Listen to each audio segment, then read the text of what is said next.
Terima kasih. Terima kasih. Yang Berhormat Perdana Menteri dalam ucapannya memetik, "We're not going to let the people suffer." Sejujurnya saya rasa dia jarang turun padang dan sebab itu dia tidak tahu masalah sebenar di peringkat akar umbi. Tidak perlu tengok di peringkat nasional, di kawasan parlimennya sendiri di Pagoh, ramai yang sanggup datang ke pusat khidmat Parlimen Muar untuk minta tablet, laptop dan food basket. Saya tidak takut untuk kongsikan list nama kerana list nama itu ada. Realiti pada hari ini sangat berbeza seperti apa yang digambarkan dalam ucapannya. Sesi perbahasan bukanlah sesi untuk kita mendengar taklimat khas. Hari ini purata kes 15,000. Dah 200 mati setiap hari. Lebih 1,000 bunuh diri dalam tempoh masa 1 tahun. Sebelum darurat, purata kes 2,000. Kini dalam tempoh masa darurat, 15 ke 17 ribu setiap hari. Jelas menunjukkan selepas 7 bulan darurat diisytiharkan, pintu demokrasi ditutup, kes meningkat, lebih ramai yang meninggal, situasi ekonomi lebih teruk, darurat jelas gagal.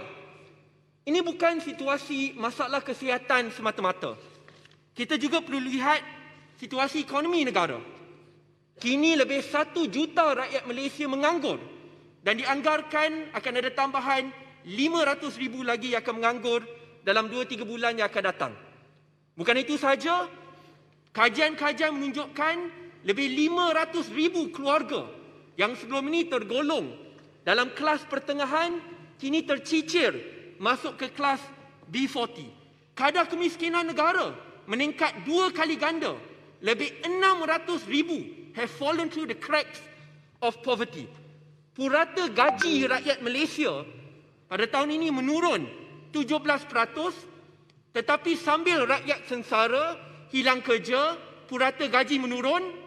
Kajian juga menunjukkan bahawa 50 orang terkaya di Malaysia, purata hartanya meningkat 14%. I'm not just quoting numbers and figures, ini adalah realiti pada hari ini. Di mana yang miskin terus jadi miskin, yang kaya terus kaya. Ini realiti pada hari ini. Pada masa yang sama, kita juga lihat, sambil yang kaya terus kaya, kerajaan tidak ada iltizam politik untuk mengenakan selepas ini. Untuk mengenakan cukai luar biasa ataupun windfall tax kepada syarikat-syarikat gergasi who profited excessively semasa tempoh COVID. Kenapa takut? Saya cadangkan untuk kita membantu golongan hartal, doktor-doktor kontrak yang memerlukan peruntukan tambahan. Kerajaan jangan takut dengan tauke-tauke, syarikat-syarikat pengeluar glove, getah. Kenakan windfall tax ke atas mereka supaya akhirnya kita dapat berikan peruntukan itu untuk pastikan bahawa doktor-doktor kontrak kita, kebajikan mereka terbiaya. Saya lihat ucapan sebentar tadi ada yang kata bahawa negara lain pun terkesan dengan COVID. Dengan itu ini bukan salah kerajaan semata-mata. Itu tidak betul. Kerana kalau kita lihat jumlah purata jika nak dibandingkan dengan negara-negara lain, purata di Malaysia jauh lebih teruk. Kita tidak perlu lihat purata kes COVID saja. Lihat purata kematian daripada kes COVID. Purata kematian kes COVID di Malaysia 6 kali ganda lebih tinggi daripada purata kes kematian COVID di seluruh dunia. 10 kali ganda lagi tinggi daripada purata di negara-negara Asia. Persoalannya ia jelas menunjukkan kerajaan ini bukan saja tidak stabil, tidak ada keabsahan, SOP cacar merba, ada yang adakan pesta durian, semalam pesta menari. Bila nak sampaikan bantuan, hantar satu rombongan yang besar walhal nak sampaikan food basket saja. Perkara sebegini menghantar satu mesej yang teramat jelas bahawa kita gagal untuk menangani COVID dengan baik Dengan itu, masalah yang kita timbulkan itu akhirnya menyebabkan for people to suffer and some families to die. Impak COVID bukan sahaja pada hari ini. Jangka masa panjang dia, khususnya dalam sektor pendidikan. Sambil kerajaan boleh memperuntukkan puluhan juta ringgit untuk bayar Saitros bawah JKOM. Tetapi sampai hari ini, pemberian 150,000 laptop itu masih tak sampai-sampai lagi. Dan apabila kita persoalkan mana Kementerian Kewangan kata ini bawah Kementerian Pendidikan. Kementerian Pendidikan kata ini bawah Kementerian Kewangan. It's not hard. Hanya 150,000 laptop sahaja. Tetapi itu pun agak sukar daripada sudut koordinasi. Tapi apabila kita lihat dari sudut Kerajaan Perikatan Nasional, don't kid ourselves. Ini bukan kerajaan bersatu saja. Mana UMNO? Ya, dekat dalam sosial media, pumpang. Dalam Dewan, sunyi, diam, tak cakap apa-apa pun. Jangan takut.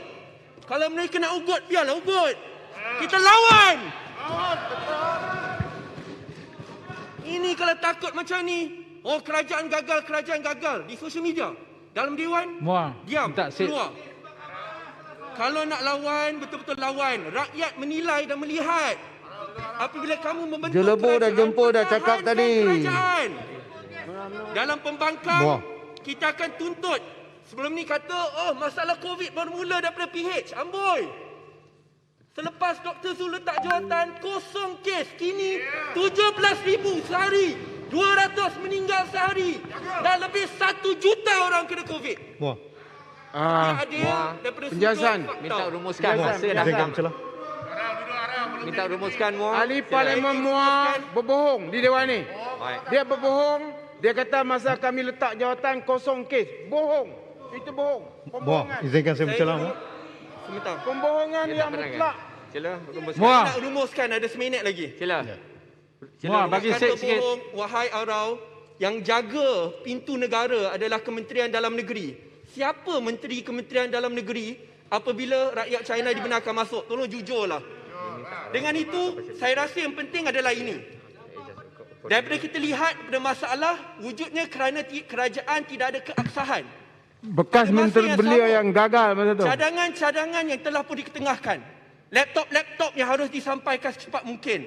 Moratorium tanpa faedah. Semua perkara ini telah pun dibincangkan dengan begitu panjang.